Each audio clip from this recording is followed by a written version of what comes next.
तुम दुलुआ में चले गए और 99वीं मंजिल के सबसे बड़े ताकतवर बन गए। जब तुम अपना खुद का ईश्वर का दर्जा बनाना चाहते थे, तभी एक रक्षक सिस्टम आया, पर वो काफी देर से आया। सिस्टम ने कहा, टैंग सैन का रक्षक बनो। तुमने सीधा मना कर दिया, उल्टे चियन रेन शुए के रक्षक बन गए, खलनायक की हिफाजत। कोई मजबूरी नहीं, बस दिल ने वही चुना जो आंखें देखती हैं। सिस्टम बोला, तुमने चियन रेन शुए का रक्षक चुना, जल्दी वोहुन महल जाओ, उसकी हिफाजत करो और उसे बढ़ने में मदद करो। इनाम, बेअंत तलवार का इलाका, 10 लाख साल का सर की हड्डी का तोहफा। नवान होला चक्कर 1 करोड़ साल के चक्कर में बदल जाएगा। बेअंत तलवार का इलाका, इसका अंदाज कुछ ऐसा है, वो सब जो कभी बनाए गए उन्हें अपनी तरफ से लड़ने के लिए बुलाया जा सकता है। हर एक बुलाया हुआ ताकतवर तुम्हारी जैसी ही ताकत रखता है। साथ ही इस इलाके में कोई भी ख्याली चीज सीधा असली बन जाती है, बिल्कुल असली चीज जैसी ताकत के साथ। ये इलाका अपने आप में एक अलग दुनिया है। जिसे भी इसमें खींचा जाए उसके सारे इलाके ढक जाते हैं। किसी जगह या कानून की परवाह नहीं। बेअंत तलवार का इलाका, आंखें अचानक रोशन हो गईं। पूरे दिल से लगा ये इलाका सबसे बेहतर है। सामने वाले शीलोरा का इलाका, बली का इलाका, नीली कैंप का इलाका, फरिश्तों का इलाका, सब बेकार। एक बार ये खुला तो सब। अच्छा हुआ तांगसान नहीं चुना, वरना बहुत नुकसान होता। सिस्टम बोला, 1 दिन के अंदर वो हुन महल पहुंचो और चेन रेन शुए का रक्षक बनो। 1 दिन के अंदर नहीं आए तो काम फेल, इनाम नहीं मिलेगा, सिस्टम बंद हो जाएगा। खुशी 3 सेकंड भी नहीं रही। सिस्टम की खिड़की में उल्टी गिनती शुरू हो गई।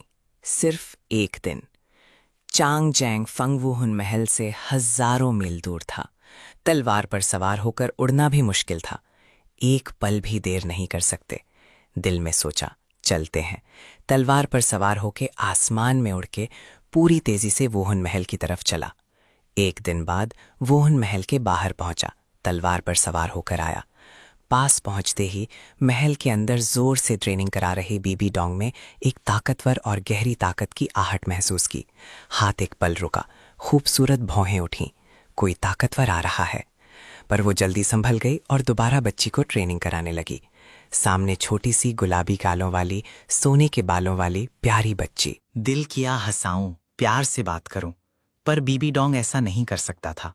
यू शाओगांग की खातिर ये करना जरूरी था, वरना चैन शूंजी उससे प्यारे शाओगांग भाई को नुकसान पहुंचाता। उसका शाओगांग भाई की पूरी जिंदगी बहुत दर्द भरी रही। अपनी वोहन की वजह से ब्लू पैलेस हेगेमोनिक ड्रैगन सेक्ट ने उसे घर से निकाला, पर उसने हार नहीं मानी। अपनी वोहन की 10 बड़ी खूबियां बनाई। ये सब सोचते सोचते बीबी डोंग की ठंडी आंखों में एक नर्म सी लौ आई। लेकिन शैन रेन शुए को देखते ही अंदर कहीं गहरा गुस्सा आया। गुंडी, खांसी की औलाद, अंधेरी औलाद, इतनी बुरी औलाद को खुद पैदा करना पड़ा। जब भी चैन रेन शुए को देखा, चैन शूंजी की याद आई, जो पहले सबसे इज्जतदार था, पर जिसने उसकी पूरी जिंदगी बर्बाद कर दी। और उस प्यारे इंसान को मिलने नहीं दिया। पर चाहे कितना भी मरने का दिल करे, मार नहीं सकता। उसे मारा तो श्याओगांग भाई को चियान छुंची की तरफ से बदला मिलेगा। श्याओगांग भाई की हिफाजत जरूरी है।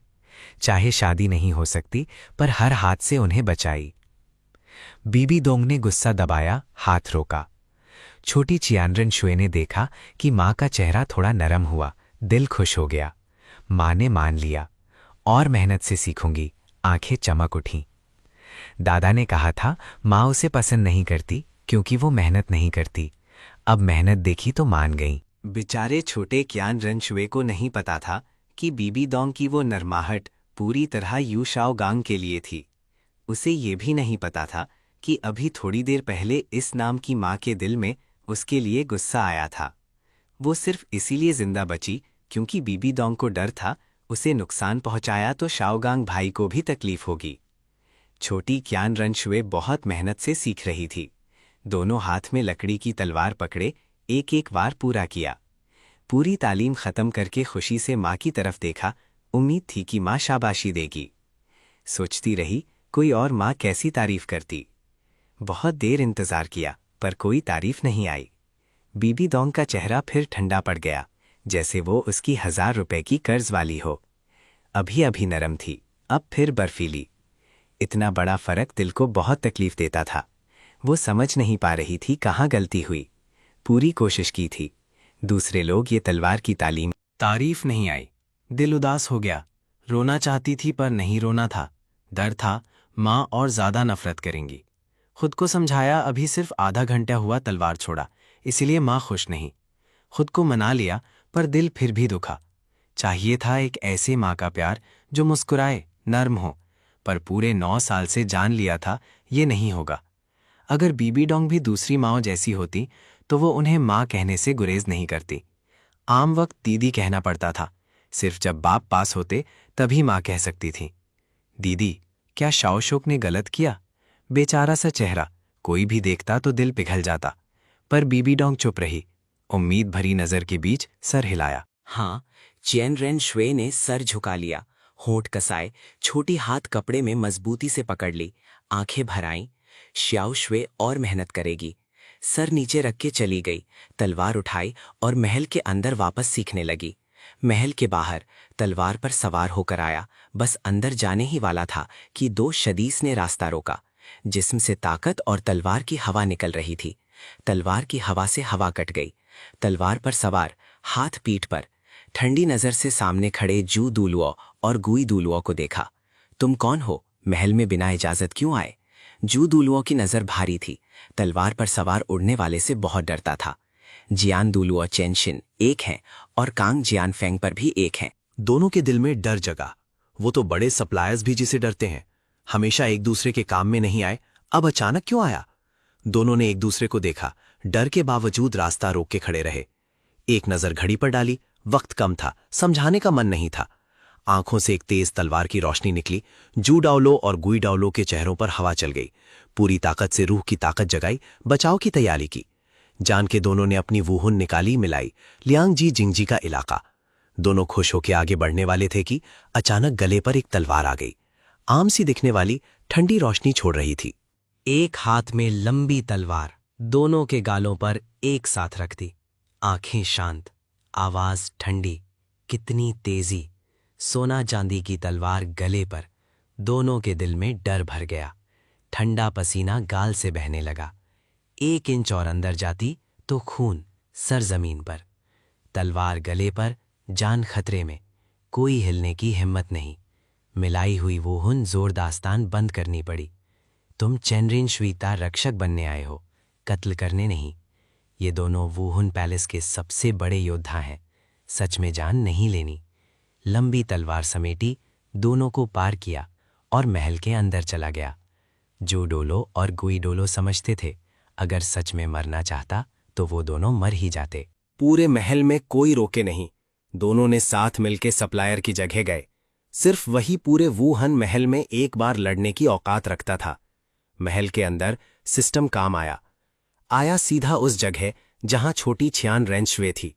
देखा, वो लकड़ी की तलवार पकड़े अकेले खेल रही थी। छोटा सा चेहरा पक्का, नजर मजबूत, कोई नहीं था हौसला देने के लिए। इतनी छोटी उम्र में पूरी लगन से खड़ी थी। काट, हाथ, थोक, रोक, पूरी तालीम की। माथे पर पसीना बह रहा था। लकड़ी की तलवार रखी, बाजू से पोंछा, फिर उठाई, दोबारा सीखने लगी। पूरी लगन। पूरे महल में किसी को अंदाजा नहीं था कि महल में कोई और भी आ गया। देखा उसे इतनी मेहनत से सीखते, इसमें खुद का एक वक्त दिख गया। दिल में कुछ हिला, रोकने का मन नहीं था। वक्त देखते देखते खड़ा रहा। आखिरी खलनायक, ताकत में कोई शक नहीं। एक बार तलवार की तालीम देख के पूरी समझ आई और 2 नए वारों में बदल दी। ताली बजाई, शाबाशी दी, आगे आया। खियन रेंचुए का हाथ रोका, पूरा जिस्म चैतक हो गया। आंखें सवाल भर गईं। दोनों हाथ लकड़ी की तलवार से मजबूत, लड़ने की तैयारी। तुम कौन हो? लकड़ी की तलवार आमने सामने रख दी। वो एक बिल्ली की तरह चिपचिपी गई। नजरें लिनफेंग पर टिकी। रुको, पास मत आओ, और आए तो मैं हार करूंगी। अंदर से खतरे की बू आई। तलवार मजबूत पकड़ी। खतरे को अनदेखा और सीधा सामने आया। तलवार खतरे की परवाह नहीं, वो भी मानने वाली नहीं। दोनों हाथ। पूरे वक्त शांत रहा, सिर्फ 2 उंगलियां बढ़ाई, हल्के से काटी हुई लकड़ी की तलवार पकड़ ली। तलवार ऐसा नहीं इस्तेमाल करते, ताकत और तेजी दोनों कम है। देखो, तलवार ऐसा इस्तेमाल होती है। सीधा उसके हाथ से तलवार ली और दिखाया। तलवार हाथ में आई, हल्के से एक वार किया। लकड़ी की तलवार हवा में कटी, सीधा चीर दी, तेजी से गुजरी, ताकत तलवार पर जमी। साफ आवाज आई। लकड़ी की तलवार में आग लगी, आग वाली तलवार बन गई। फिर हल्के से हिलाया, आग बुझी। पलट के छियन रिनशुए को देखा। तलवार ऐसी इस्तेमाल होती है, समझ आई? छोटी छियन रिनशुए का मुंह खुला का खुला रह गया। वो तीर नहीं समझा। अगर कहा कि लकड़ी की तीर में आग लगी तो वो भी कर सकती थी। सिर्फ वो खून की आग वाली रूह डाल दो तीर में। तो अंदर ही अंदर सोचा, एक तीर, आग लगी, फिर बुझी। चेहरा बिल्कुल सख्त और सच्चा, हाथ में लकड़ी की तलवार। लगभग दोबारा आग लग जाती। इतनी मेहनत से वो बड़ी तलवार की तालीम का राज दिखाया, उसने सिर्फ ये देखा। समझ नहीं आया कहें ताकत वाली कहूं या ना समझ। ताकत वाली इसलिए कि तालीम एक बार में समझ ली, ना समझ इसलिए कि तलवार का राज देख के वो कुछ समझी ही नहीं, सिर्फ ऊपर ऊपर की आग देखी। नहीं रहा गया, लकड़ी से उसके माथे पर हल्का सा मारा। चियन रिनशुए को चोट लगी, आंखें भर आईं। लकड़ी की तलवार में आग सिर्फ ऊपर ऊपर थी, अंदर मैंने अभी 1000 तलवार एक साथ चलाई। चियन रिनशुए ने प्यारी आंखें झपकाईं। 1000? 1000? बिल्कुल हैरान, समझ नहीं आई। उसने तो सिर्फ एक तलवार चलते देखी थी। दोनों आंखों ने देखा। यकीन नहीं होता कोई इतना तेज हो सकता है। 1000 तलवार और दिखती सिर्फ एक। तो मुझे छोटा समझकर बुद्धू समझती हो? मैंने साफ एक तलवार देखी, सच में। एक उंगली सीधी उठाई, चेहरा सच्चा। छोटी सी लड़की, गुलाबी मोटे गालों वाली, कितनी प्यारी। इतनी छोटी उम्र में सुंदरता अलग ही थी। बड़ी होके जरूर पूरी दुनिया को हैरान कर देगी। छोटे क्यान रिनशुए के जरिए बड़ी वाली की झलक दिखी। वो गजब का वजूद, वो फरिश्तों जैसी शान। श्याओ शुए, उसने तुम्हें झूठ नहीं बोला। वो एक तलवार, उसने सच में पूरे 1000 तलवार चलाई। 1000 तलवार एक में जुड़ गईं। एक के अंदर दुनिया सब कुछ काटने की ताकत। महल के बाहर चियान दाओलियू की आवाज आई। आवाज सुन के चियान रिनशुए की आंखें खुशी से भर गईं। जिस्म ढीला हुआ, खुशी से पलटा। दोनों बाहें फैलाईं, छोटे छोटे कदम भागी, सीधा बाप की बाहों में घुस गई। अपनी सबसे प्यारी पोती को आते देख चियान दाओलियू का दिल चैन पाया। देखा, कोई चोट नहीं। चेहरा खुशी से भर गया। थम लिया। दादा आ गया। श्याओशुए को कोई चोट तो नहीं लगी? ऊपर से नीचे देखा, कोई चोट नहीं। दिल ने चैन लिया। चियान रिनशुए ने सर हिलाया। दादा, श्याओशुए ठीक है। दादा, तुम अचानक क्यों आए? हैरान होके चियान दाओलियू को देखा। वो आम वक्त सप्लायर की जगह में रहता था, बहुत कम बाहर आता था। चियान दाओलियो ने फौरन जवाब नहीं दिया। उससे अपने पास मजबूती से थमे गंभीरी से लिनफंग की तरफ देखा। जानता था चांग जियन फंग का वो अजूबा तलवार का उस्ताद। उसने अपने टाइम में उस ताकतवर से एक बार लड़े थे और देखा था कि वो बेरोक आगे बढ़ता, सब तोड़ते चला जाता। चाहे खुद अपने आप को आसमान का सबसे बड़ा ताकतवर कहता हो, उसके सामने रुक जाता था, सीधा मुकाबला नहीं करता था। शाओशुए, अंदर जाओ, दादा इससे अकेले में बात करना चाहता है। लिनफंग बहुत खतरनाक था, डर था कहीं चियान रिनशुए को कुछ हो ना जाए। धीरे से समझाया, कंधे पर हाथ रखा, इशारे से जू डोलुओ और गुई डोलुओ को अंदर ले जाने को कहा। दोनों आगे आए पर चेन रिनशुए ने मना कर दिया। मजबूती से सर हिलाया। नहीं जाना, दादा के साथ रहना है। और हाँ दादा, क्या उसने सच बोला? क्या उसने सच में पूरी 1000 तलवार चलाई? साफ और गहरी आंखें अनजानी सी चियान दाओलियू की तरफ देखा। पक्की करना चाहती थी। उसने तो सिर्फ एक तलवार चलते देखी। अब लिनफेंग और दादा दोनों कह रहे थे 1000 चलाई। लकड़ी की तलवार सिर्फ आग से नहीं जली, हवा से इतना ज्यादा रगड़ी गई कि लगी। क्यान दाओलियू ने आंखें मिलाई गंभीरी से। हाँ, उसने सच में 1000 तलवार चलाई। सिर्फ इतनी तेजी थी कि हर एक वही रास्ते पर चली, इसलिए लगता था एक ही थी। फिर सर उठा के लिनफंग की तरफ देखा। नैयत में कोई बुराई नहीं। तब काफी सुकून आया। तलवार का उस्ताद, वो हुन पैलेस और चांगजियान फंग का कोई लेना देना नहीं। आज अचानक वो हुन महल के महल में क्यों आया? उम्र के साथ अकले भी बढ़ी थी। नहीं सोचा कि लिनफंग सिर्फ चान रिनशुए की वो तलवार देख के आया होगा।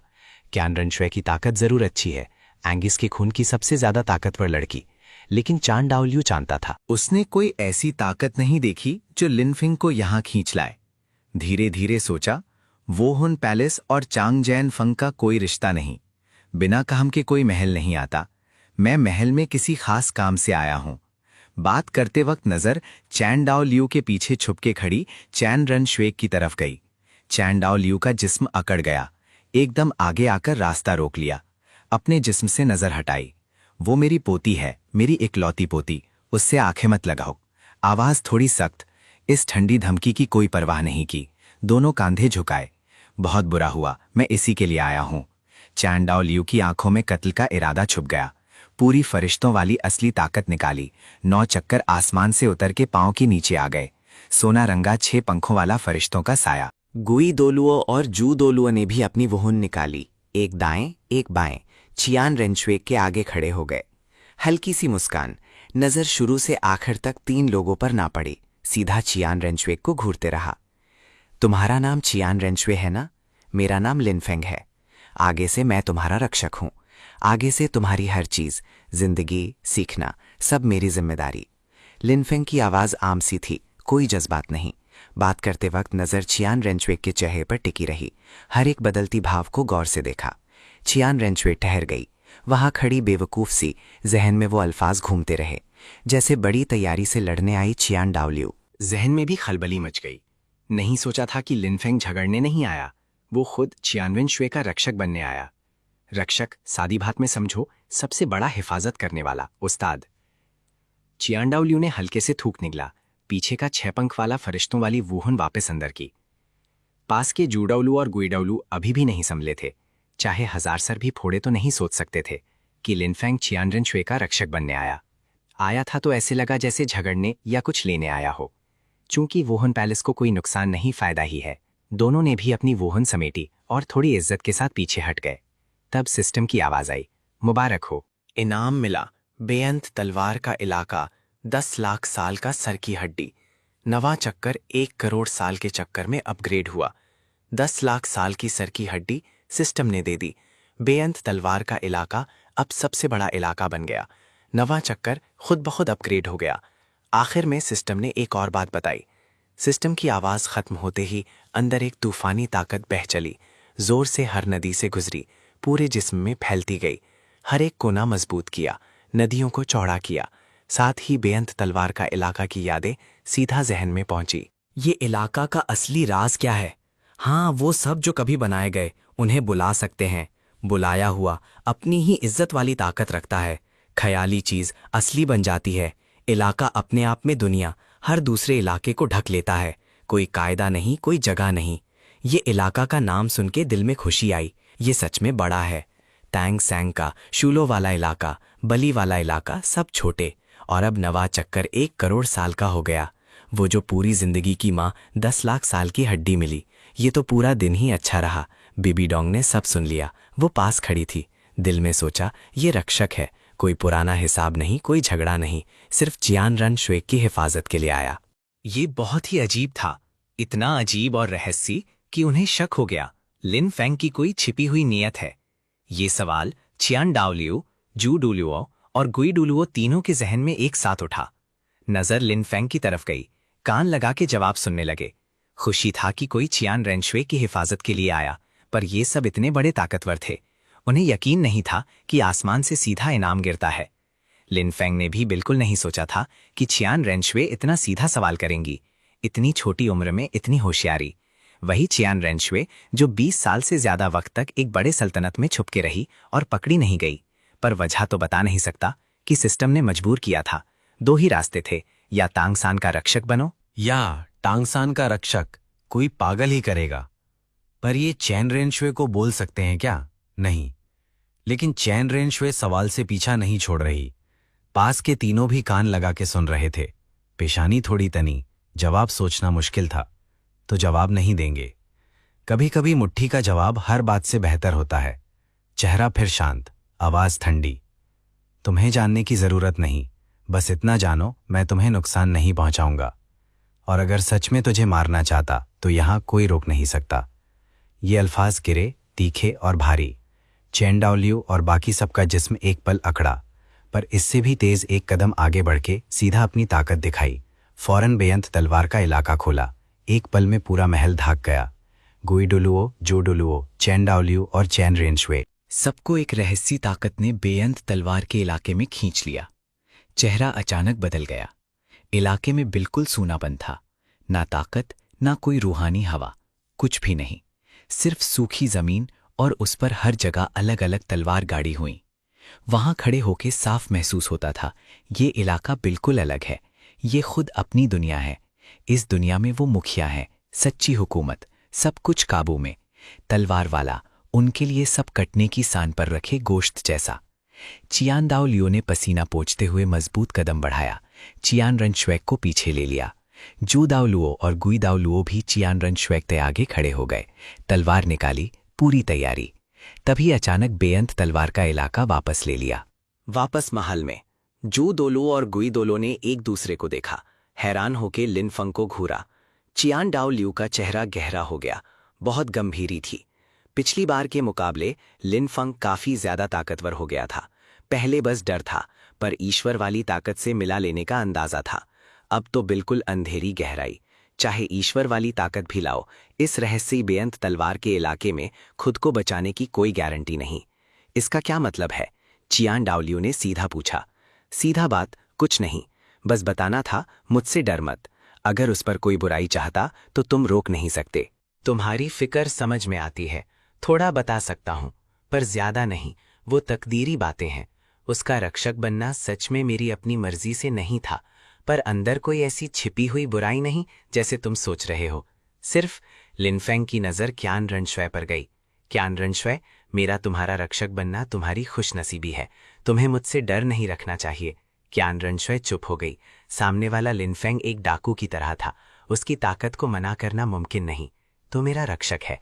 रक्षक मतलब हिफाजत करने वाला भी, उस्ताद भी। दूसरों के उस्ताद शागिर्द रखते वक्त पहली मुलाकात का तोहफा देते हैं। मना करना हो नहीं सकता। क्यान रनश्वे ने हकीकत समझी। आंखें चमकी। फायदा मांगना चाहिए। यह आदमी रहस्यी है, बहुत ताकतवर। उसके पास चीजें जरूर अच्छी होगी। अच्छी चीज माँ को दूं। माँ देखे कि बेटी प्यारी और ख्याल रखने वाली है तो शायद माँ खुश हो। शायद माँ उसे अच्छा चेहरा दिखाए। माँ की तस्वीर देखने की ख्वाहिश बहुत पुरानी है। आंखें एक पल में चमक उठीं। लिन फेंग को घूरती रहीं। आंखों में तमन्ना छिप नहीं रही। मानो माँ के साथ रिश्ते बेहतर होने की एक झलक दिखी। एक मजबूत रक्षक शायद बुरा नहीं। सोचते सोचते चैन रनश्वेक के दिल में आया, तलवार तो होगी।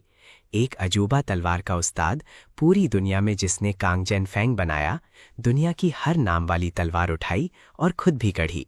जो भी निकालूं वो सबसे अच्छी तलवार होगी। होगी जरूर। उठते हुए बोला, लो तुम्हारे लिए तैयार की है। उसकी चमकती आंखों के सामने बड़ी हाथ ऊपर उठाई।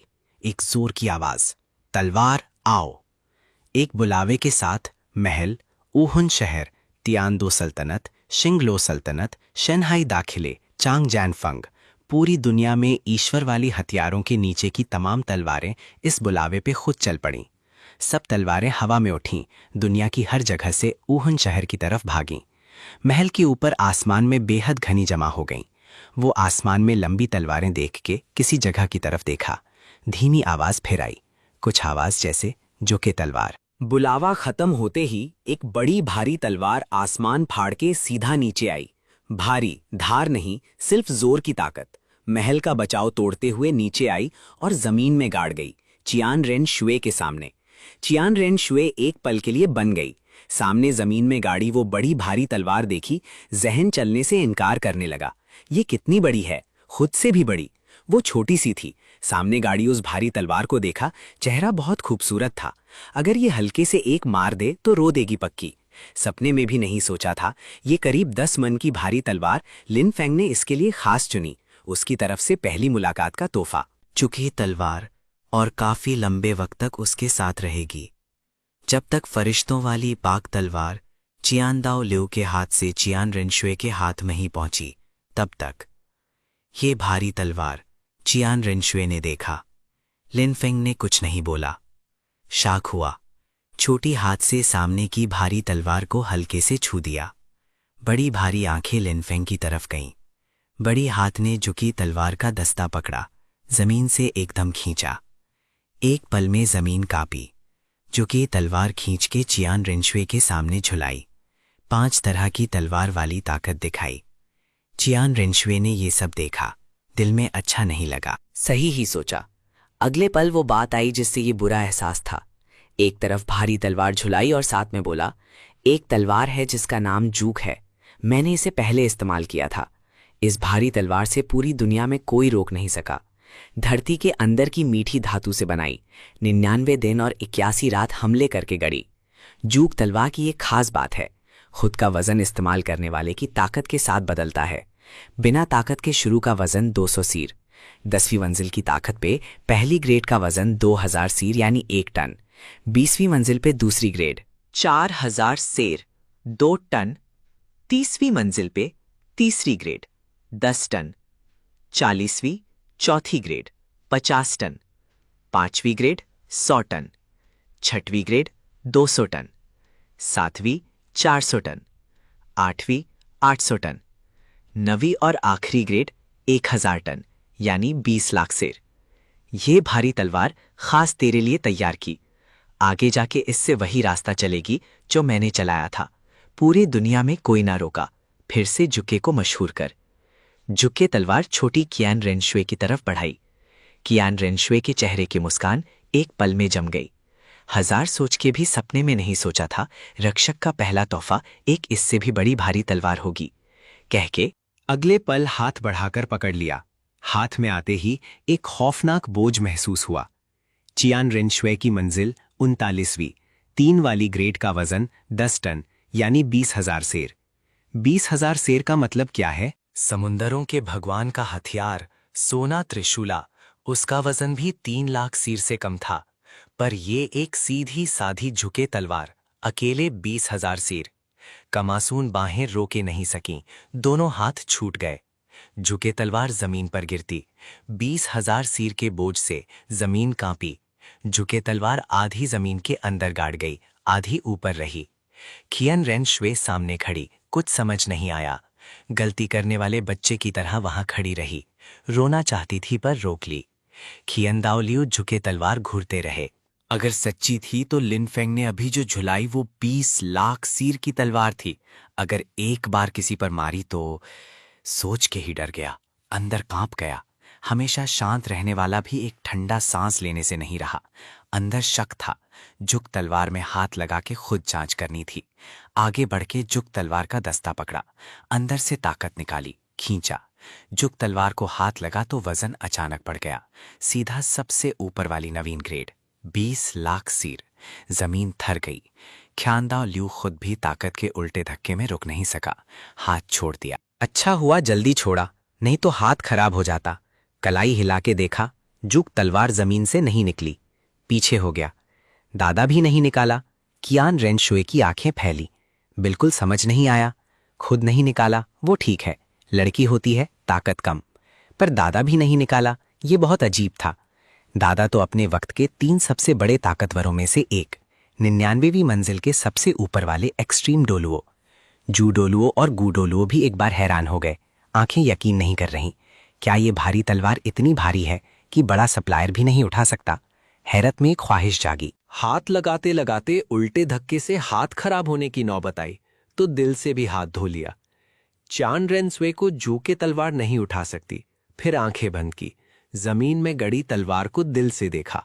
अंदर सोच आई, क्या उसे जूके तलवार देना सही था? लड़कियां नाजुक होती हैं, भारी तलवार झुलाने से बाहें मोटी और कमर चौड़ी हो जाती हैं। पर यह सोच वहां से निकाली। रक्षक का काम ये नहीं कि चान रेनशुए की काया सही रहे, काम ये है कि वो मजबूत हो। जूके तलवार देना बिल्कुल सही फैसला था। सोच, लड़ाई में कुछ टन, 10 टन, 100 टन तक का बोझ उठाना हो। इसीलिए खुद क्यों नहीं इस्तेमाल करता और चियन रेनशुए को क्यों दिया? क्योंकि तलवार की समझ बिल्कुल अलग मंजिल पर पहुंच गई है। खुद ही सबसे बड़ी तलवार है। दुनिया की हर चीज तलवार बन सकती है। साथ में वो बेबंद तलवार की दुनिया और बेअंत तलवार का इलाका है। भारी तलवार अब सिर्फ बोझ होती। एक ठंडी सांस ली, आगे बढ़ के झुके तलवार का दस्ता पकड़ा, हल्के से एक बार खींचा, जमीन कांपी, तलवार जमीन से निकली। 99वीं मंजिल का ताकतवर, झुके तलवार हाथ में आते ही सबसे ऊपर वाली 9वीं ग्रेड 20 लाख सीर। पर 20 लाख सीर? कोई भी शक करता, क्या सच में जुके तलवार 20 लाख सीर की है? वजन सच में है, सबने जांचा। इतनी ताकत कहां पहुंची है? चान दाओलियो ने आज दोबारा ठंडा सांस लिया। एक ही दिन में काफी बार हैरान हो चुका था। अब लिनफेंग के बारे में एक और बात लिख ली। तलवार वाली ताकत भी बेअंत। एक इंसान की ताकत 20 लाख सीर, सोच के भी नहीं सोचा जा सकता। लिनफेंग आखिर कौन सा अजीब इंसान है। सामने वाले लिनफेंग को अब आम इंसान वाली नजर से नहीं देख सकते। यहां तक पहुंचे च्यानदौलियों के दिल में एक गहरा सुकून आया। अच्छा हुआ ये च्यानरेन श्वे को मारने नहीं आया, रक्षक बनने आया। ये च्यानरेन श्वे के खानदान और फरिश्तों के खूब वाले लोगों पर आसमान की मेहर है। नहीं तो सोचना भी मुश्किल था क्या होता। छेनरन श्वे छेनजिया की सबसे काबिल पीढ़ी है, इकलौती 6 बदलाव वाली फरिश्तों की नस्ली भी। अगर खत्म हो जाती दुनिया में 6 बदलाव वाली फरिश्तों की वो हुन कभी नहीं मिलती। हाथ में जूके तलवार टोली, सोचा छेनरन श्वे 39वीं मंजिल, जूके तलवार उसके हाथ में 3री ग्रेड 10 टन 20,000 सेर, वो उठा नहीं सकती। इस वक्त की उसकी पतली छोटी काया में 20,000 सेर तो क्या 50 सेर भी मुश्किल। इसीलिए पहले जूके तलवार में कुछ बोझ रोकने वाले मोहर लगाते हैं, वजन घटा के शुरू के 20वें हिस्से में करते हैं तो छेनरिन श्वे उठा सके। धीरे धीरे आदी होगी, फिर थोड़ा और वजन, फिर आती होगी, फिर और ज्यादा। ये सिलसिला चलेगा। आखिर में चेनरेन शुए जूके तलवार पूरी ताकत से इस्तेमाल कर सकेगी। जब लिनफेंग वोहुन महल की तरफ जा रहा था, दोलुआ दुनिया के कहीं एक नीले कैंप वाले जंगल में गर्भवती आइंग काफी भागने के बाद ज्यादा धक्के से पानी की थैली टूट गई। पानी टूट गया, टांगसान जानने वाला था। हाओ भाई, पानी टूट गया। आइंग का चेहरा दर्द में, पूरा जिस्म बेबस, एक बड़े दरख्त की टहनी पर टेक ली, चेहरा सुर्खी के बिना बिल्कुल फीका। दाया हाथ उठाई, टांग हाओ का हाथ पकड़ना चाहती थी। आवाज में कमजोरी। ये बच्चा आने का वक्त ठीक नहीं चुना। आम वक्त होता तो वो खुश होती, राह देखती। बच्चे का आना अब सबको और मुश्किल कर देता। टैंग हाउ का जवान चेहरा फिकर से भर गया। आइंग का बड़ा पेट देखा, फिर चारों तरफ देखा, फिकर और गहरी हो गई। यहां रुक नहीं सकते, पीछे वाले लोग अब पहुंच नहीं वाले हैं। आइंग, थोड़ी और देर रुक सकती हो? ये जगह ठीक नहीं है, वो पीछा कर रहे हैं, जल्द आ जाएंगे। तुम्हारी हिफाजत के लिए यहां से जाना पड़ेगा। आइंग चुप। उसे खुद पता था, नीली चांदी की रानी होने की वजह से सारी नीली चांदी घास से बात कर सकती थी। उनके जरिए पता था पीछे वाले 5 कोस दूर नहीं। हल्की मुस्कान आई। मैं भी चाहती हूं सेफ जगह हो तो बाद में, पर यह मेरा बस में नहीं। उसने ऐसा कर दिया, अब भागने की ताकत नहीं।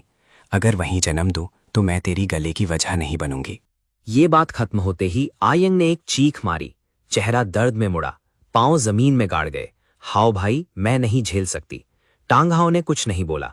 पास से एक बड़ा पत्ता तना आयंग पर डाला, फिर चुपचाप पलट के पीछे की तरफ चला गया, जहां से पीछे वाले आते। इस वक्त मर्द बनना था, बीवी और बच्चे की हिफाजत। ये चुनते वक्त जानता था सीधा अंधेरे में कदम, पर कोई रास्ता नहीं था। एक पत्ती से मोहब्बत की, एक पत्ती से मिला, औलाद की, तभी पूरी दुनिया से लड़ जाने की तैयारी की। बीवी और बच्चे के लिए चाहे सबको कटना पड़े, वो टांग हाव तैयार था। बाप, माफी। चाहे मेरी जान भी दे दूं। दिल में सोचा। टांग हाओ ने बड़ी हाथ ऊपर की। हाओ टियान छुई की वूहुन हाथ में आई, हाथ में पकड़ के घुमाया और चान सियोन जी की वूहुन पैलेस वाली लड़ाकू टोली की तरफ चला।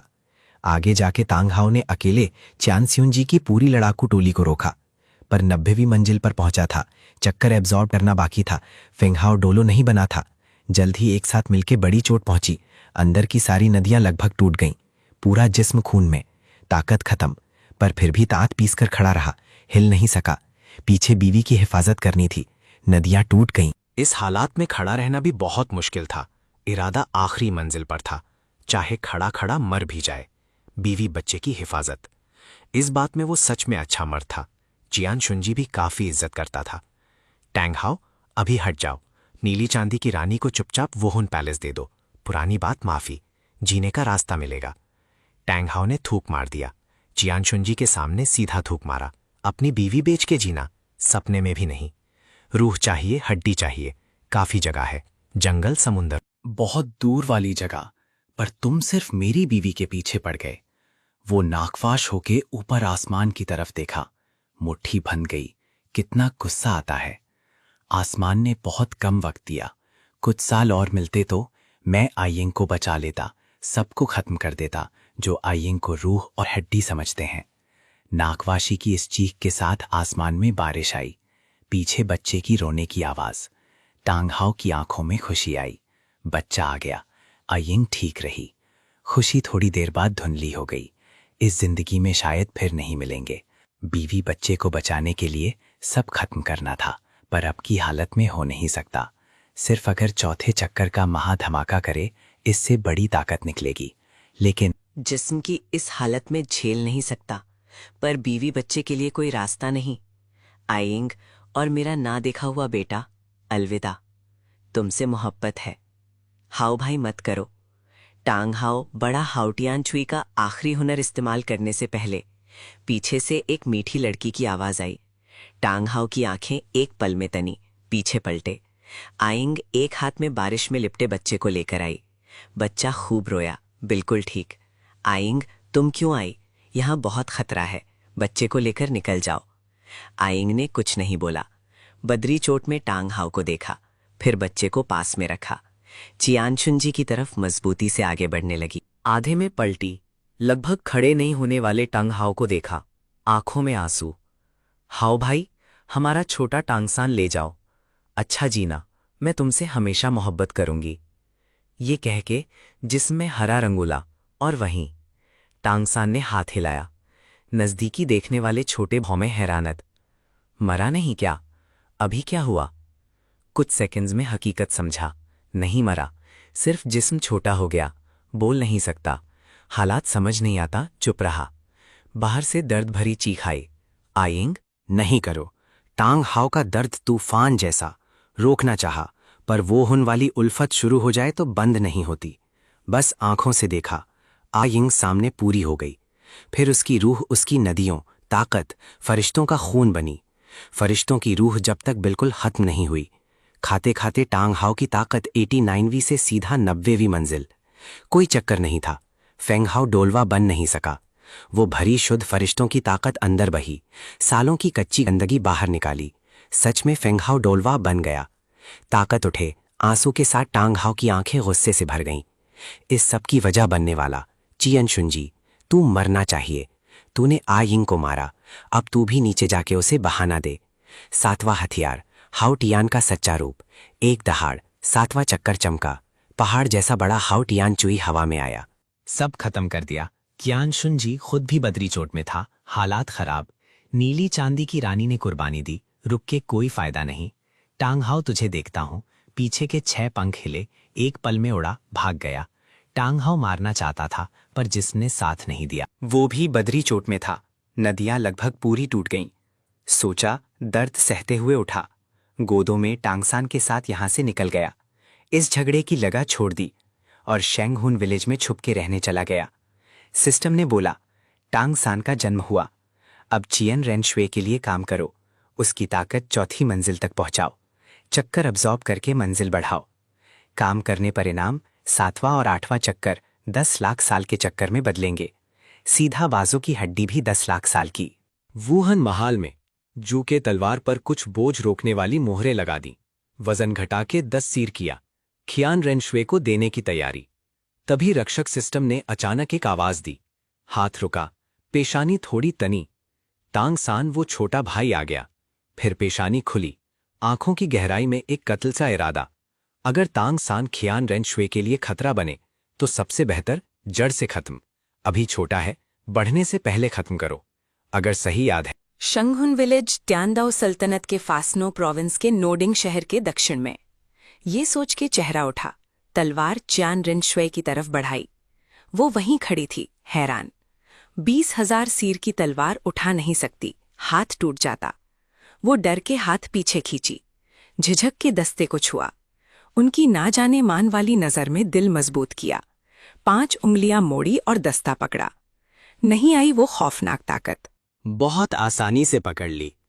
चैन रेनशुए ने एक अचंभा की आवाज निकाली। छोटी सी मुंह गोल हो गई। 20,000 सीर कहाँ गई? मैं कब इतनी ताकतवर हो गई? तलवार हाथ में हल्की झुलाई। वजन ज्यादा से ज्यादा 10 सीर। दाएं हाथ से बाएं, फिर भी 10 सीर। वो ताकतवर नहीं बनी, सिर्फ तलवार हल्की हो गई।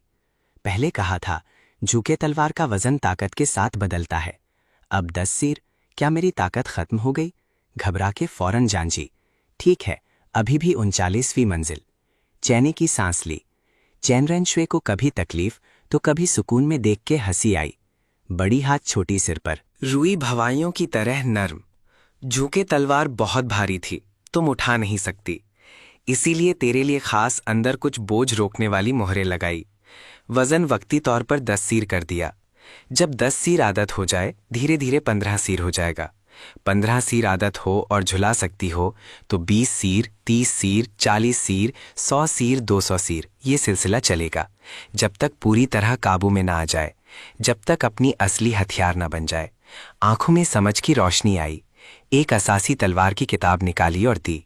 ये किताब खास जोके तलवार के लिए बनाई। हर एक वार में गहरी बात और तलवार के बारे में मेरी समझ भी। आंखों के सामने अचानक रोशनी आई। अच्छा, तीनों के दिल में एक साथ ख्याल आई, अजूबा तलवार वाला उस्ताद जो किताब निकाले वो खजाना होगी, पूरी दुनिया में आंधी ला सकती है। चाहे वो इन लोगों की मंजिल तक पहुंच गई हो, वो भी तरसने लगे। अगर तलवार की समझ एब्जॉर्ब कर लें, काफी बड़ी ताकत मिलेगी। कियान रेन छुए ने गहरी ख्वाहिश लेकर किताब पकड़ी, खोला। एक बात देखी, 2 सेकंड के लिए थम गई। यकीन नहीं आया तो अगला पन्ना पलटी, वही थी। तीसरा पन्ना, चौथा पन्ना, आखिरी पन्ना तक सब वही थी। किताब बंद की, आंखें मलती, फिर खोला, कुछ नहीं बदला। 2 बार पलटी, पक्का हुआ ये असासी तलवार की किताब है, बिल्कुल वही जूके तलवार वाली शुरुआती। वो खुश नहीं, होंठ फुलाए। चियान दाओलियो ने देखा, दिल में शक और हैरात। क्यों मिलके भी अजूबा उस्ताद की तलवार की किताब देख के खुश नहीं हुआ। आगे आया, पूछा, शाओशुए क्या हुआ? नजर किताब पर गई। क्या किताब इतनी गहरी है कि शाओशुए समझ नहीं आ रही? कोई बात नहीं, लिन फेंग पूरी दुनिया के सबसे अजूबे तलवार वाले हैं। उनकी तलवार की समझ दुनिया में सबसे आली, हर एक के ऊपर। उनकी किताब गहरी होगी, समझ नहीं आना बहुत आम है। हाँ मत, अगर कुछ समझ नहीं आया तो सीधा उनसे पूछो। एक तरफ समझाता रहा, चियान दाओलियो ने चियान रेंचुए से किताब ली। गहरी ख्वाहिश के साथ खोला। नजर टिक गई, सूची हुई हैरत नहीं आई। पेशानी आंखों के सामने तनी, उसी तरह अगला पन्ना, आखिरी तक। ये तो बिल्कुल आम असासी तलवार की किताब है। यकीन नहीं, हैरान होके पास खड़े लिनफेंग को देखा। लिनफेंग बिल्कुल बेफिक्र था। वो देख के थूक निकला, किताब में नजर डाली। दिल में सोचा, शायद ये सच में कोई गहरी किताब है, सिर्फ वो आंखों से पता नहीं कर सकता। और तूने अभी कहा भी, ये किताब में तेरी तलवार वाली समझ छिपी है। तेरी नजर में असासी क्यों लग रही है? शायद। चांद दाउलू ने दिल में ऐसा सोच के अपना खुद का दिल खुश किया। जू दाउलू और गुई दाउलू ने बड़ा सप्लायर से सुना, ये असासी तलवार की किताब है। दोनों ने एक दूसरे को देखा। अजूबा उस्ताद के पास असासी किताब, कैसी बात? दोनों आगे आए। बड़ा सप्लायर, क्या हम भी देख सकते हैं? चांद दाउलू ने जू दाउलू की तरफ फेंकी। जू दाउलू ने जैसे खजाना मिला, हाथ से हल्के से पकड़ा, सांस रोक के धीरे धीरे खोला। नजर बिल्कुल टिकी, पलक नहीं झपकी। एक डर था, एक बार आंखें झपकी तो उसकी छिपी समझ मिस हो जाए। अगली पल चेहरा सिकुड़ा। दोनों हाथ से किताब ऊपर करके आंखों के बिल्कुल पास लाई। मानीरा, जैसे चियान दाओलो और चियान रेंशुए आखिरी पन्ना तक देखा, सब कुछ वही। काटना, तोलिया नीचे ला, उछलना, रोक, आसासी रंग की कमर साथ एक, जिस्म आगे, ताकत पीछे की तरह। भाई मुझे भी दिखाओ। गुई दोलू की आवाज निकली। जू दोलू से किताब ली, देखा, एक ही तरह की हैरानी। यकीन नहीं, आखिरी पन्ना तक, पक्का हुआ ये बिल्कुल आसासी तलवार की किताब है। काटना, उछलना, रोक, सब शुरुआती। गुई दोलू पूरी तरह छोड़ दिया। किताब चियान रेंचवे को वापस दी। 1 देखा, आसासी। 2 देखा, आसासी। 3, 4, फिर भी आसासी। मुझे ये नहीं समझा, ऐसी कौन सी चाल है? एक असासी किताब लाई, क्या सच में चियान रेंशवेक को ये सिखानी है? इस बात में वो सही सोच रहे थे। सच में चियान रेंशवेक को वही सिखानी है। बड़ी ताकत के आगे सब चमक दमक बेकार। अगर झुके तलवार पूरी तरह हाथ में आ जाए, सिर्फ जोर की ताकत से, कोई फैंसी वार नहीं चाहिए। असासी वार बिल्कुल सही। और ये कोई आम असासी किताब भी नहीं। मैंने हजारों बार सोच के ये बनाई, सबसे ऊंची असासी किताब। जब झुके तलवार लेके पूरी दुनिया में कोई नहीं रोका, कोई भी ग्लैमरस चाल काम नहीं आई। आखिर पता चला, असासी ही सबसे सही। जितना झुके तलवार की खौफनाक ताकत निकालना हो, असासी वार और बेहतर। झुके तलवार में एक छिपी खासियत भी है, जितनी ज्यादा ताकत उतना वजन। जब वजन करोड़ टन हो जाए, दुनिया की हर अंधेरे वाली चीज का दुश्मन बन जाता है। वो खौफनाक मिकदार खुद ही चीजें अपनी तरफ खींचने लगती है। चारों की हैरान नजर देख के धीरे से बोला, ये सच में असासी है, पर आम असासी से अलग। मैंने खास जूके तलवार के लिए बनाई। इससे जूके तलवार की खूबियां बेहतर निकाली जा सकती हैं। रुक के चियान रेंशवेक को डर था कि अजूबा उस्ताद इतना कीन जा निकला कि आखिर चैन रेंशवे मान गई। ऊपर वाली किताब नहीं चुनी, जूके तलवार वाली खास किताब ली। चैन रेंशवे ने सुना, काफी खुश हुआ। ठीक है, अब ये लिया तो मेहनत करो। मेरी उम्मीद ज्यादा नहीं, एक दिन में ये किताब 50 बार चलाओ। 50 बार, एक दिन में 5 नहीं, 10 नहीं, 50 बार। एक असासी किताब अजूबा उस्ताद के पास, क्या जरूरत की 50 बार, एक बार में सीख लूं। चैन रेंशवे ने फख्र से नाक ऊपर की, सर हिलाया। नहीं, मेरी सुनना, रक्षक हूं, तुझसे कुछ कहूंगा नहीं। अगर एक दिन में 50 बार की और 1 साल तक की, तब तुम अपनी आज की मेहनत पे शुक्रिया अदा करोगी, जो कि तलवार की किताब चैन रेंशवे को दी। फिर सोचा, एक वो हुन पैलेस वाले कानून के उस्ताद का ओहदा बहुत काम आएगा आगे। सीधा चैन डॉलियू से ये ओहदा मांगा। कानून का उस्ताद बनने की बात की, महल का कानून अपने हाथ में। बड़ा सप्लायर भी उनके हुक्म पर नहीं चल सकता। ओहदा लिया। फिर चैन रेंशवे के लिए एक बहुत सख्त सीखने का प्लान बनाया। फिर एक खास काम था। तलवार पर सवार हुआ और शंगहुन विलेज की तरफ उड़ा। दादा, ये रक्षक कौन है? बहुत बहुत ताकतवर लगते हैं। तलवार पर सवार होकर जाना कितना जबरदस्त था, मैं भी सीखना चाहती हूँ। महल में चैन रेंशवे ने जूके तलवार 2 हाथ में पकड़ी। लिनफंग को तलवार पर सवार होकर महल से जाते देखा। आंखों में एक ख्वाहिश आई। पलट के चियान दाओलियू से पूछा। चियान दाओलियू ने लिनफंग की जाती पीठ को दूर तक देखा और धीरे जवाब दिया। लिनफंग एक बहुत खास इंसान है। उनसे पहले इस दुनिया में ये तलवार सीखने का रास्ता कोई नहीं जानता था। सिर्फ वो हुन वाली ताकत थी। वो बहुत खास थे। अगर मेरे वक्त में होते तो अपने हुनर से ईश्वर की मंजिल जरूर पकड़ लेते। ये कहते हुए चियान दाओलियू ने ठंडा सांस लिया, आंखों में थोड़ी उदासी। बुरा टाइम में पैदा हुए, ईश्वर बनने का रास्ता बंद था, चाहे कितनी भी नई रहें बनाओ। ये सब मत सोचते शाओशुए, उसने खुद रजा होके तुम्हारा रक्षक बनना चुना। तलवार चलाओ, एक दिन में 50 बार से ज्यादा नहीं। ये कह के पीछे घूम के हुक्म दिया, जू डुलुओ, गुई डुलुओ, तुम दोनों छोटे मुखिया की हिफाजत करो। एक बाल भी कम हुआ तो तुमसे हिसाब लूंगा। एक ठंडा हाथ की आवाज दी। ख्यानदाओ लियू की नजर महल के असली महल की तरफ गई। वहां बीबी डोंग रहता था। नजर जल्दी वापस ली। हाँ, बड़े सप्लायर, हम दोनों छोटे मुखिया साहिबा की हिफाजत करेंगे। गुई डुलुओ ने हल्के से झुका। बड़े सप्लायर, चिंता मत करो, छोटे मुखिया साहिबा, हमारे हाथ में कुछ हुआ तो हम दोनों खुद अपना सर लेके सजा मांगने आएंगे। जू डुलुओ ने सीना ठोका। चियान दाओलियू ने कुछ नहीं बोला। फिर एक बार असली महल की तरफ देखा। इस बार नजर नहीं हटाई। अंदर एक छिपी चेतावनी थी। महल के असली महल में बीबी डोंग ने चियान दाओलियू की चेतावनी वाली नजर महसूस की। आंखें गहरी हो गईं। चियान रेंशुए को वहां हंसते मुस्कुराते देखा। एक नया अनजाना ताकतवर रक्षक उसके साथ आ गया। डंडा पकड़े हाथ धीरे कसे। उन खूबसूरत आंखों में कुछ अजीब था। चियान रेंशुए के सुनहरे चेहरे पर आई चमकदार मुस्कान देख के आंखें एक पल के लिए अंधेरी हो गईं। ये नजारा आंखों को तकलीफ दी। इतना दर्द, इस पर इतनी खुशी क्यों? वो चाहता था कि चियान रेंशुए खुश नहीं रहे, तुम्हारी जैसी अंधेरे में रहे। नफरत का जहर दिल में फैलता गया। सोचा कुछ करना चाहिए, ये खुशी नहीं देख सकता। पर हाथ डंडा में कसाने लगा। खुद ही बेमकसद। खुद को बचाना मुश्किल था, अब क्या कर सकता है? और यू शाओगांग की हिफाजत भी जरूरी थी। चियान शुनजी ने खुल के धमकी दी थी, चियान रेंशुए को कुछ हुआ तो हिसाब यू शाओगांग पर। वो संगदिल था। अगर शाओगांग भाई उसके हाथ लग गया, सोचना भी मुश्किल। शाओगांग भाई पर क्या मजालिम होते, पूरी तरह टूट जाता। शाओगांग भाई की वजह से वो छिपी ख्वाहिश दबानी पड़ी। शाओगांग भाई, डोम का दिल बहुत थक गया, बहुत दर्द में था। जानते हो, तेरे लिए डोंग ने जो नहीं कहना चाहिए था वो सहा। क्यों? तुम कमजोर हो। अगर तुम चियान शुन जी जैसी ताकत रखते तो ये दर्द नहीं होता। तेरी ताकत होती तो चियान शुन जी तेरा लिहाज करता, हम साथ होते। आसमान ने तुम्हारे साथ इंसाफ नहीं किया। अच्छा दिमाग दिया, पर बेकार वो खून। बुराई वाली सोच दबाई ही थी कि जहन में युवा शाओगांग का अलग चेहरा, और तब भी अंजाज। इतना अलग जो तुम्हें पागल करे। अपनी बदनसीबी सोचते सोचते आंसू बह चले। थका हुआ जिस्म और 100 चोट वाला दिल लेकर पलटती अपनी और चियान शुंजी की ननामी सूने जगह बिस्तर पर बैठ गईं। दोनों आंखें खाली, मुस्तकबिल से मायूस। चियान शुंजी की पकड़ से निकलना नहीं हो सकता। यू शाओगांग की ताकत इतनी कम, आगे क्या?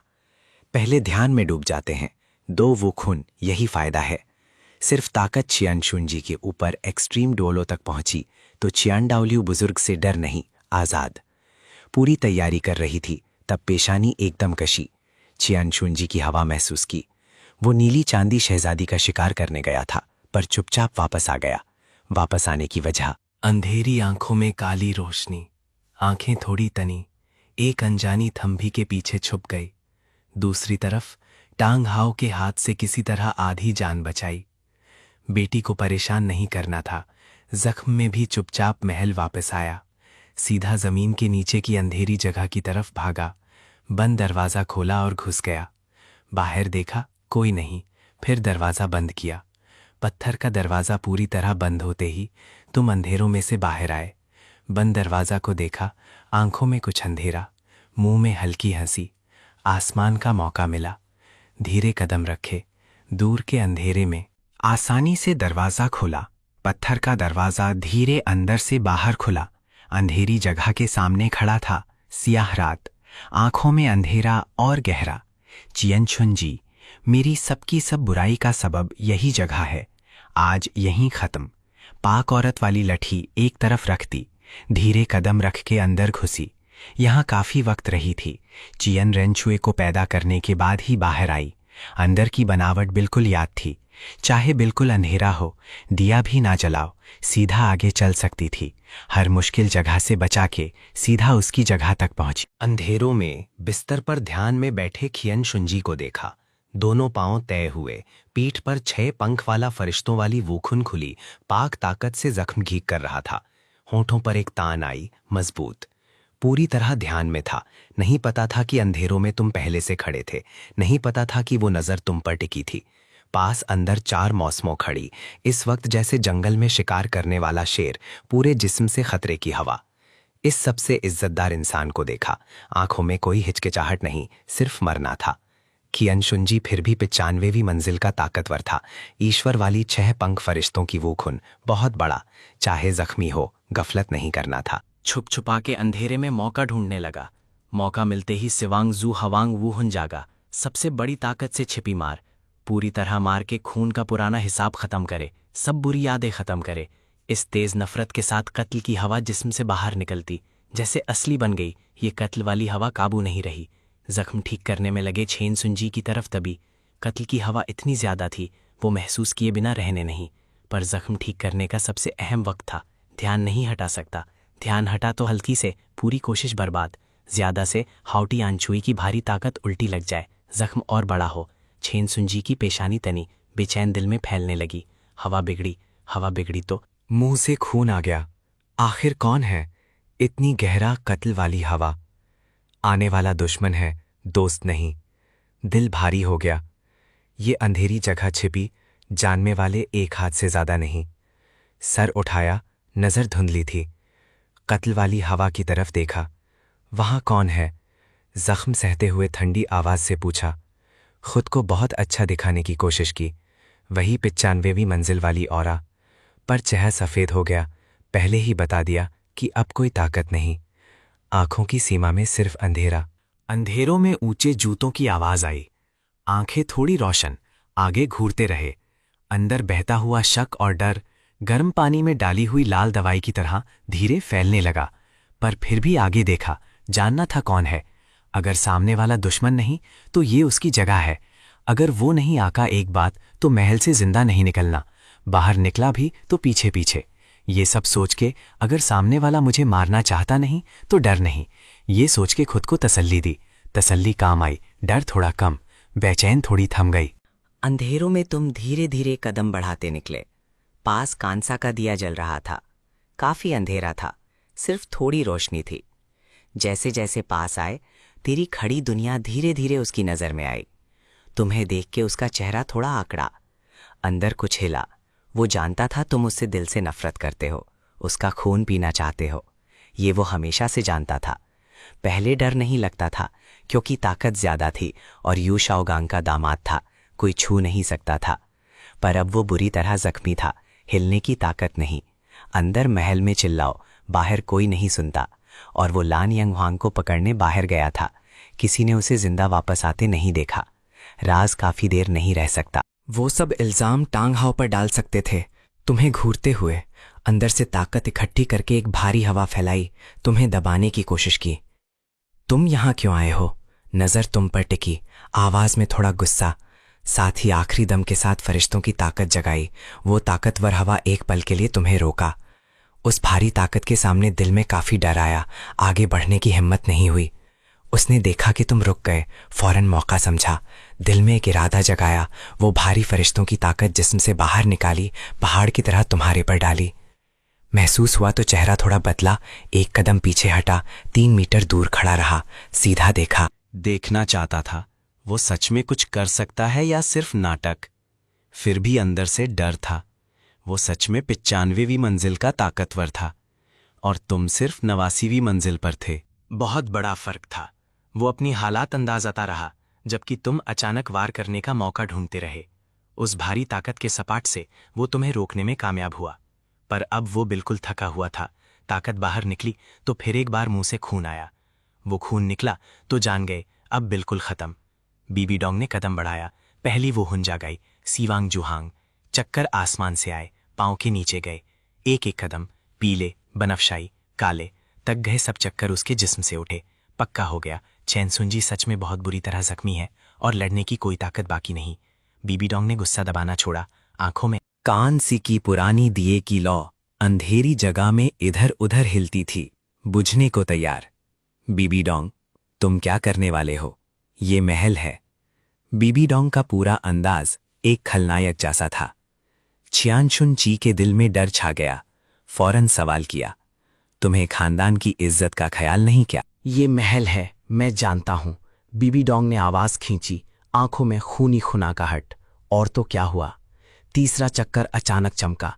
तीसरे चक्कर का काम, सियाह रंग का जाल पीछे मकड़ी से निकला। गहरा बनफशाई रंग का जाल मकड़ी के मुंह से निकला, जहरीला। एक पल में चैन सुंजी पर लिपट गया। ताकत बिगड़ गई, कुछ नहीं कर सका। बस आंखों से देखा, जाल धीरे धीरे लिपटता गया, जैसा बड़ी चक्कर हो। एक पल में वो कोकॉन बन गया, हिल नहीं सका। जहर सूतों से स्किन में घुसा, जिस्म के अंदर अंदर सबको खत्म करने लगा। बीबी डोंग, मैं तेरा उस्ताद हूं, मैंने तुझे पाला, सिखाया। एक बार उस्ताद। जहर जीना खा रहा था। चानशुन जी की आंखों में खौफ भर गया, आवाज कांपी। बीबी डोंग के होठों पर एक जालिमाना मुस्कान। जहन कुछ खो रहा था। उस्ताद?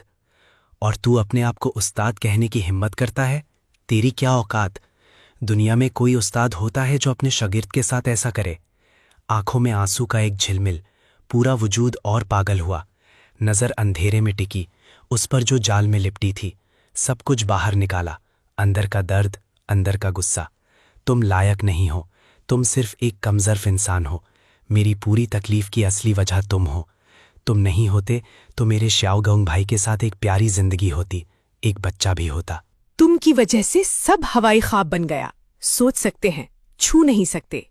सालों का दबा गुस्सा बूंद खोल के सब बाहर आया। बीबी डोंग बिल्कुल आग बबूला, बाल हवा में, दोनों आंखों में काली बुरी रोशनी, पूरा वजूद एक दुश्मन जैसा। तुमने मुझे बर्बाद किया। जो रोशन जिंदगी होती मेरी, तुमने मटियाल कर दी। आज मैं पहले वाली अपनी खातिर बदला लूंगा। छठा चक्कर, खून सोखने वाला। छठे चक्कर की रोशनी भारी ताकत सीवांग जुहांग में डाली। काली रोशनी में लिपटे हुए वह तेज सर जाल तोड़ते हुए निकले चियान शुंजी पर। ये सब हो जाएगा। बीबी डोंग, तो उस्ताद हो के ये किया। आसमान गरज के मारेगा। यू शाओगांग भी तेरे साथ मरेगा। हमेशा नहीं करेगा, मरने के बाद बुरी दुनिया में जाएगा। चियान शुंजी ने महसूस किया जान जा रही है। मरने से पहले बुरा भला कहा। वो यू शाओगांग से प्यार करता है ना, तो उसे कंसा था यू शाओगांग को ही बद्दुआ दे। यू शाओगांग हमेशा नहीं करेगा, मरने के बाद बुरी दुनिया में जाएगा। चाहे मुझे मार भी दो, तुम खुश मत रहना। शाओशुक बेटे, बाप आगे साथ नहीं रह सकता, तू मजबूत रहना। बीबी डोंग पर भरोसा मत करना, उसके दिल में सिर्फ यूशाओगांग है, तू तो दुश्मन की औलाद है। होश धुंधला रहा था। चियान रिनशूक की याद सबसे ज्यादा रही आखिर में। वो सबसे ज्यादा जानता था, बीबी डोंग के लिए चियान रिनशूक सिर्फ दुश्मन की औलाद थी। पहले बीबी दाओ कुछ नहीं कर सकता था, खुद यू शाओगांग की जान से जुड़ा था, पर फिर भी शाओशुए को कभी अच्छा चेहरा नहीं दिया। अकेले में दबाता रहता, शाओशुए को गुस्सा निकालने का जरिया। सिर्फ जब यू शाओगांग से धमकी मिलती तभी एक माँ का नाटक करता, पर मुस्कान आंखों तक कभी नहीं पहुंची। छियान शूनजी, तूने मेरी यू शाओगांग भाई को कैसे बद्दुआ दी? वो ताकतवर और मजबूत है। कैसा हाथ उठाया, गुस्सा आसमान तक। बीबी डोंग की आंखों में एक खूनी रोशनी आई, सीधा दूसरी वूहुन जगाई, खून पीने वाली, खाने वाली। वो गहरी अंधेरी घूमती ताकत छाई, बिना तरस के छियान शूनजी का जिस्म, ताकत, फरिश्तों का खून, फरिश्तों की रूह, सब कुछ खाली, पूरा खत्म।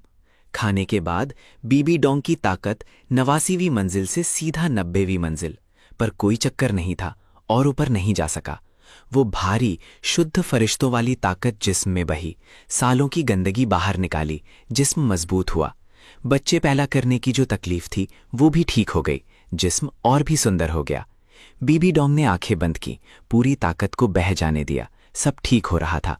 सिर्फ जिस्म ही नहीं, फरिश्तों की रूह की सफाई से अपनी रूह भी शुद्ध हो गई। अगर 90वीं के बाद चक्कर लेके आगे नहीं बढ़ते तो नहीं पता और कितना भर जाता। भले ही 90वीं मंजिल पर रुका, चियान शूनजी की खाई हुई ताकत बेकार नहीं गई। पूरी जिस्म मजबूत की, जो खराब हुआ था सब ठीक हो गया। चियान शूनजी वाली शक्ल भी ठीक हो गई। बीबी डोंग को एक छोटी सी उम्मीद दिखी, यू शाओगांग से फिर से मिलने की। दिल में थोड़ी खुशी आई। पार अली पाल, चेहरा अचानक बदल गया। अंधेरी जगह में एक अनजानी रहस्य ताकत आई, बहुत बुरी, इतनी बुरी कि दिल कांप गया। कोई बुरी चीज है यहां। बीबी डोंग का दिल भारी हुआ, होशियार हुआ, पीछे हटा।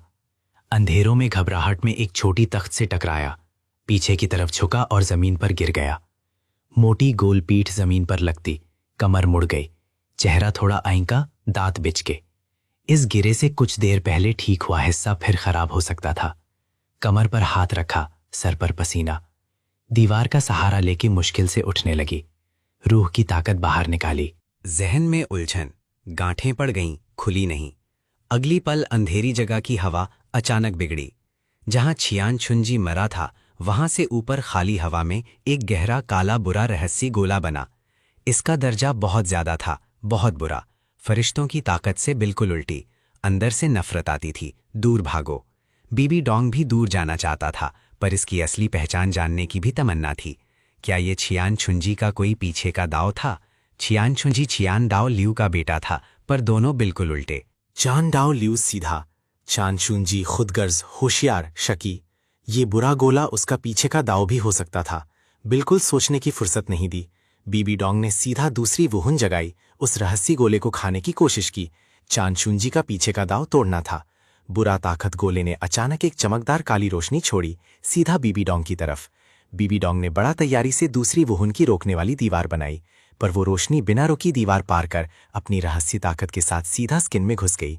कोई रोक नहीं सका, मान के ही ताकत अंदर आ गई। अभी अभी कियान शुनजी की शुद्ध रूह से शुद्ध की हुई अपनी रूह एक पल में वो बुरी हो गई। जैसे ताकत फैलती गई, अंदर एक अनजाना होश धीरे धीरे जागने लगा, जो बीबी डोंग का नहीं था। बीबी डोंग की पेशानी पर बाल आ गए, और बड़ी हैरान करने वाली बात, जिस्म ने उस होश को दूर नहीं किया, बल्कि खुद करीब किया। मुंह खुला, आंखें फैलीं, डर दिल में फैलने लगा।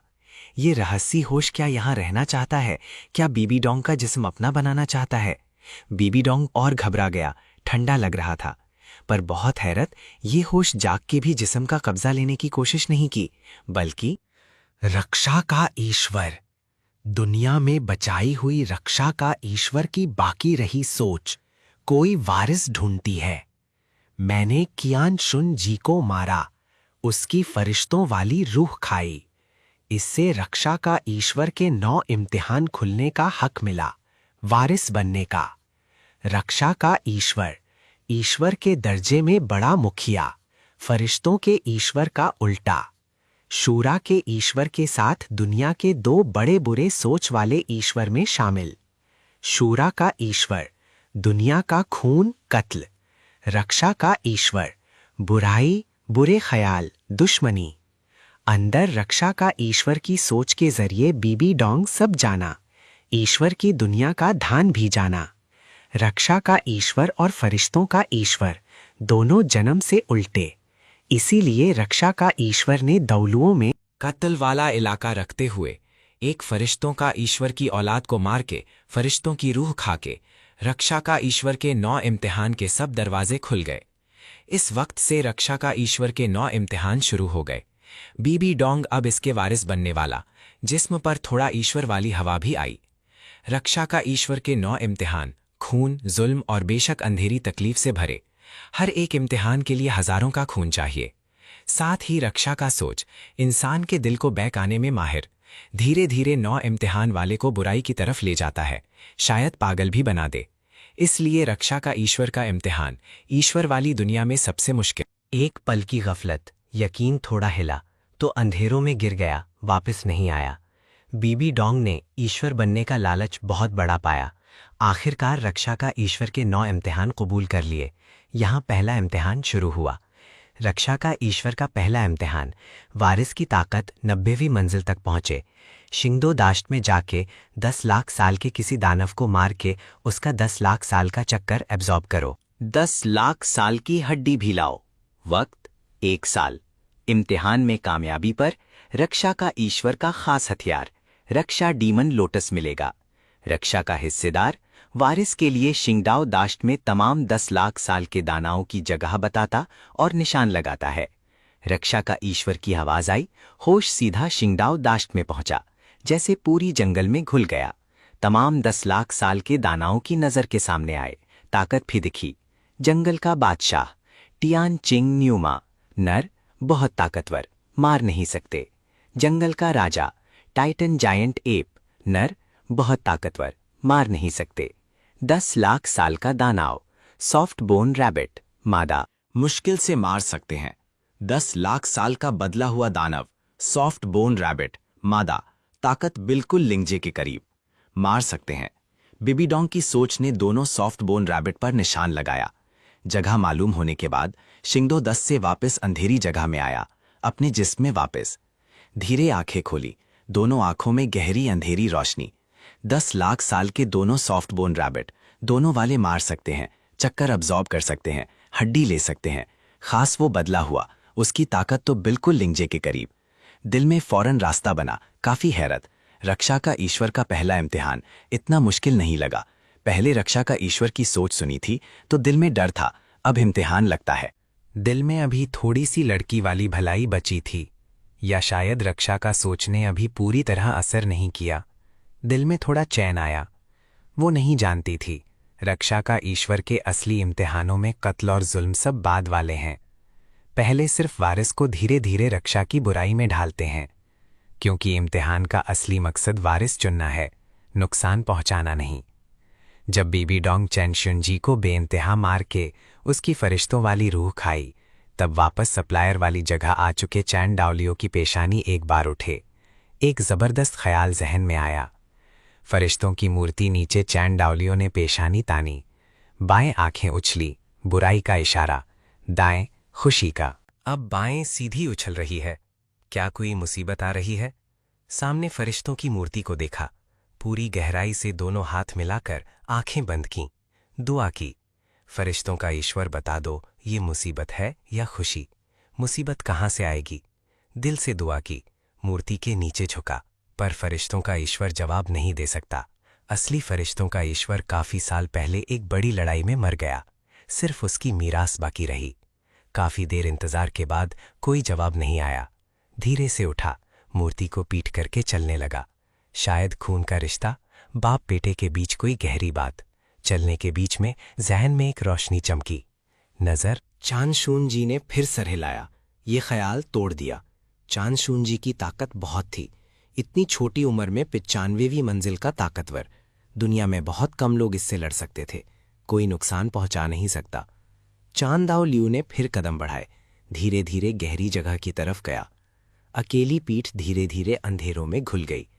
तियान दाओ सालरतियत, फासनो प्रोविंस, नॉर्डिंग शहर, शहर के दक्षिण शेंगहून विलेज के बाहर।